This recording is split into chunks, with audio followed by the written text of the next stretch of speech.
Talvez você tenha feito constantemente estas perguntas. Onde posso encontrar refúgio num mundo cheio de conflitos? Ou, como e onde posso encontrar força para vencer nesse mundo que oferece tantas derrotas? Acompanhe agora com o pastor Edson Bruno mais um programa Encontro com a Palavra.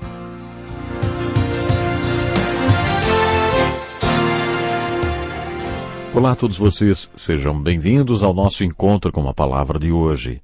Estamos estudando detalhadamente a carta de Paulo aos Romanos e temos tido o privilégio de mergulhar em profundas verdades bíblicas. É uma grande alegria ter você conosco.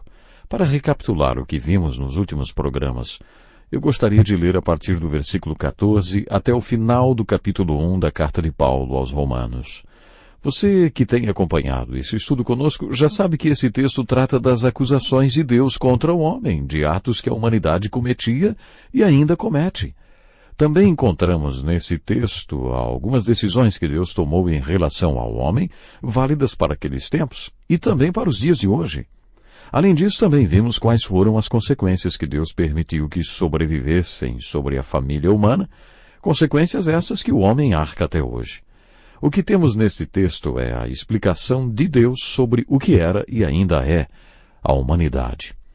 Por isso, se você compreender bem esta passagem das Escrituras, não se surpreenderá com o que vai descobrir. As boas novas são a única solução de Deus para a família humana, para aquela época e também para os nossos dias. Pense em tudo isto à medida que acompanhar a leitura do texto. Vamos começar a partir do versículo 18 até o final do capítulo 1 de Romanos e depois voltaremos para o versículo 14 e leremos até o versículo 17. Vamos à leitura. Portanto, a ira de Deus é revelada dos céus contra toda impiedade e injustiça dos homens que suprimem a verdade pela injustiça, pois o que de Deus se pode conhecer é manifesto entre eles, porque Deus lhes manifestou. Pois desde a criação do mundo, os atributos invisíveis de Deus, seu eterno poder e sua natureza divina, têm sido vistos claramente, sendo compreendidos por meio das coisas criadas, de forma que tais homens são indesculpáveis, porque tendo conhecido a Deus, não o glorificaram como Deus, nem lhe renderam graças, mas os seus pensamentos tornaram-se fúteis e o coração insensato deles obscureceu-se. Dizendo-se sábios, tornaram-se loucos e trocaram a glória do Deus imortal por imagens feitas segundo a semelhança do homem mortal, bem como de pássaros, quadrúpedes e répteis. Por isso Deus os entregou à impureza sexual, segundo os desejos pecaminosos do seu coração, para a degradação do seu corpo entre si. Trocaram a verdade de Deus pela mentira e adoraram e serviram a coisas e seres criados em lugar do Criador, que é bendito para sempre. Amém. Por causa disso, Deus os entregou a paixões vergonhosas. Até suas mulheres trocaram suas relações sexuais naturais por outras contrárias à natureza. Da mesma forma, os homens também abandonaram as relações naturais com as mulheres e se inflamaram de paixão uns pelos outros. Começaram a cometer atos indecentes homens com homens e receberam em si mesmos o castigo merecido pela sua perversão. Além do mais, visto que desprezaram o conhecimento de Deus, ele os entregou a uma disposição mental reprovável para praticarem o que não deviam. Tornaram-se cheios de toda sorte de injustiça, maldade, ganância e depravação. Estão cheios de inveja, homicídio, rivalidades, engano e malícia. São bisbilhoteiros, caluniadores, inimigos de Deus, insolentes, arrogantes e presunçosos. Inventam maneiras de praticar o mal. Desobedecem a seus pais, são insensatos, desleais, sem amor pela família, implacáveis. Embora conheçam o justo decreto de Deus de que as pessoas que praticam tais coisas merecem a morte, não somente continuam a praticá-las, mas também aprovam aqueles que as praticam. Sou devedor tanto a gregos como a bárbaros, tanto a sábios como a ignorantes. Por isso estou disposto a pregar o Evangelho também a vocês que estão em Roma. Não me envergonhe do Evangelho, porque é poder de Deus para a salvação de todo aquele que crê, primeiro do judeu, depois do grego. Porque no Evangelho é revelada a justiça de Deus, uma justiça que do princípio ao fim é pela fé, como está escrito, o justo viverá pela fé. Bom, você provavelmente já tinha ouvido falar sobre todos estes atos praticados pelo homem antes de começarmos a estudar esse texto, não é mesmo? Estas acusações que pesaram sobre a família humana ainda pesam até hoje. Será que também pesam sobre a sua vida?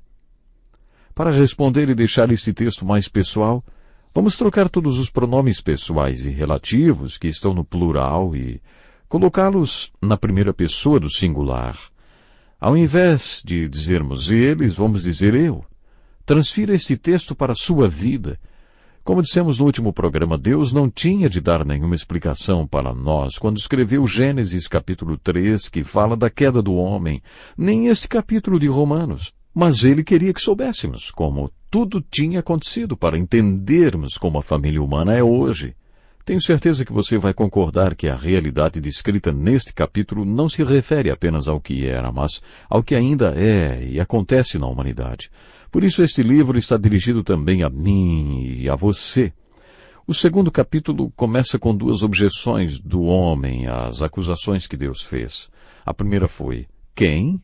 Eu? Você está falando de mim? Eu sou judeu e os judeus receberam uma lei, fomos separados e diferenciados de todos os outros povos da terra. Somos salvos. Não temos nada a ver com isto, porque somos judeus. A segunda objeção foi: quem? Eu? Você não percebeu que sou um bom pagão, uma boa pessoa? Você não pode estar falando de mim? Não faço nenhuma dessas coisas. Mas Paulo respondeu: estou falando de você, sim, Senhor. E conclui o capítulo 3 dizendo que todos nós pecamos e por isso precisamos da graça de Deus. Na minha opinião, toda pessoa que acha que não peca tem uma ideia errada do que é pecado. O que é pecado, afinal? Depois que definimos o que é pecado, fica fácil entender o capítulo 3, no qual Paulo afirmou que estava falando de todos nós. No capítulo 1 temos as acusações de Deus contra a humanidade e as consequentes decisões dele. Deus entregou os homens. Você está lembrado desta expressão? Deus não desistiu dos homens, mas os entregou aquilo que eles queriam tanto. E hoje Deus também faz isto. É a vida. Você pode viver do jeito que quiser, mas depois vai enfrentar as consequências das suas escolhas. Mais adiante, nesta epístola, Paulo falará muito sobre a soberania de Deus. Basicamente o que ele diz é o seguinte: nossa vida é como um livro. A ideia de escrever este livro foi de Deus e talvez ele tenha escrito até a introdução e o prefácio com o índice dos capítulos. Deus tem um plano para o livro, mas em um determinado momento ele passa a caneta para nós e diz: agora você escreve a história do jeito que você quiser. Eu tenho um plano para este livro, mas você foi criado com livre escolha. Escreva o livro do jeito que quiser. Escreva a sua história. Deus entregou o homem ao que ele queria e por isso o homem é responsável pelas consequências que, com a permissão de Deus, sobreviessem sobre a humanidade. Isto valia para aquele tempo e ainda vale para hoje. Por algum motivo achamos que hoje sabemos muito mais do que o homem sabia séculos atrás e que por isso somos melhores do que o homem daqueles tempos. Isto não é verdade. Isto foge da realidade. Depois de estudar Romanos capítulo 1, você compreende que Paulo fez uma descrição realista das consequências que Deus permitiu que viessem sobre a humanidade. As coisas são hoje como eram antes. O que temos neste texto é uma explicação de Deus referente à família humana como era e como ainda é. Por que a natureza humana é como é? Nós nos surpreendemos quando nos deparamos com a nossa natureza humana. E o que seria de nós sem Jesus e apenas com a nossa natureza? O que é a natureza humana? Paulo discute muito bem este assunto no primeiro capítulo desta carta. Não se assuste quando constatar o que é a natureza humana.